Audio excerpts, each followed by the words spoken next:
Did you know that there are hundreds, probably thousands, of security cameras on the streets of major American cities that are being fed into facial recognition software systems that identify the actual people that walk past these cameras?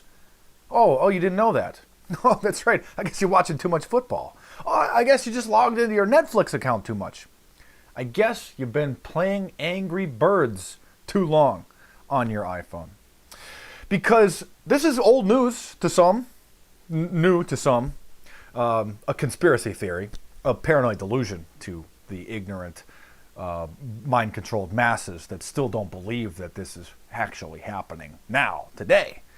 But what's interesting is how we found out about this, because of course we've been expecting facial recognition systems to go mainstream.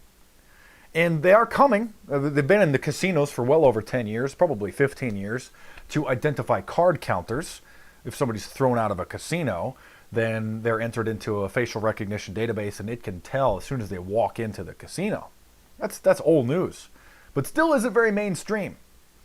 Some shopping malls are actually implementing facial recognition software systems to identify problem shoppers, annoying hoodlum teenagers or shoplifters, to identify them as soon as they come back in. This is becoming a little bit more well known.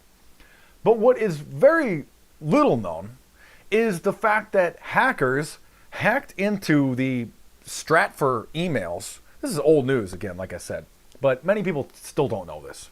Hackers hacked into the security company Stratfor, which is basically a CIA front, stole a bunch of their emails, and identified this system called Trapwire.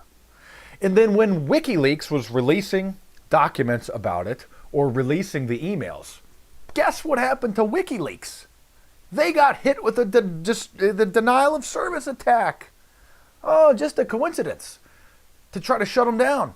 And several websites that were mirroring WikiLeaks that were also releasing this information about Trapwire. Go and Google it. They got hit with denial of service attacks too, by the government trying to shut them down to prevent, and it's just a panic to try to prevent this information from getting out.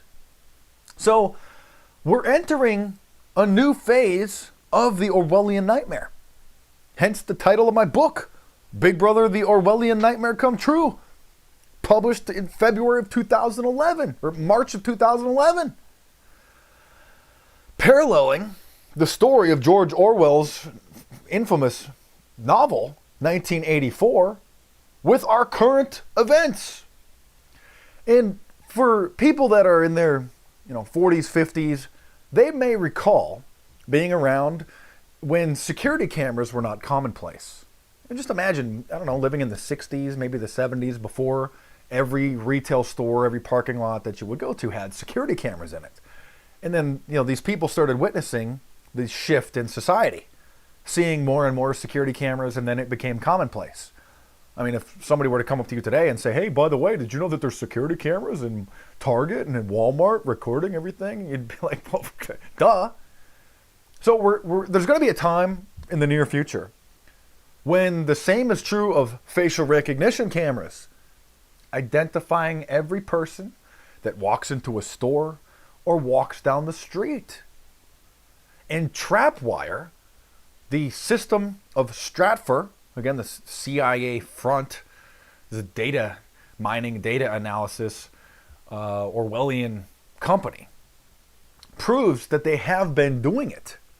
And the emails verified that there were, at the time, months ago now, hundreds of cameras on the streets, probably in businesses as well, in Los Angeles, New York, Washington, D.C., Las Vegas, okay, secretly identifying everybody that walks through the streets.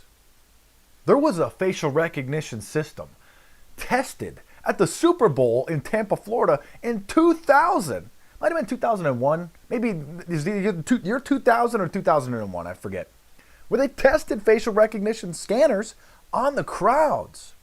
And they were able to identify certain people, targets, people that had warrants out for their arrest. They spotted them in the crowd over 10 years ago.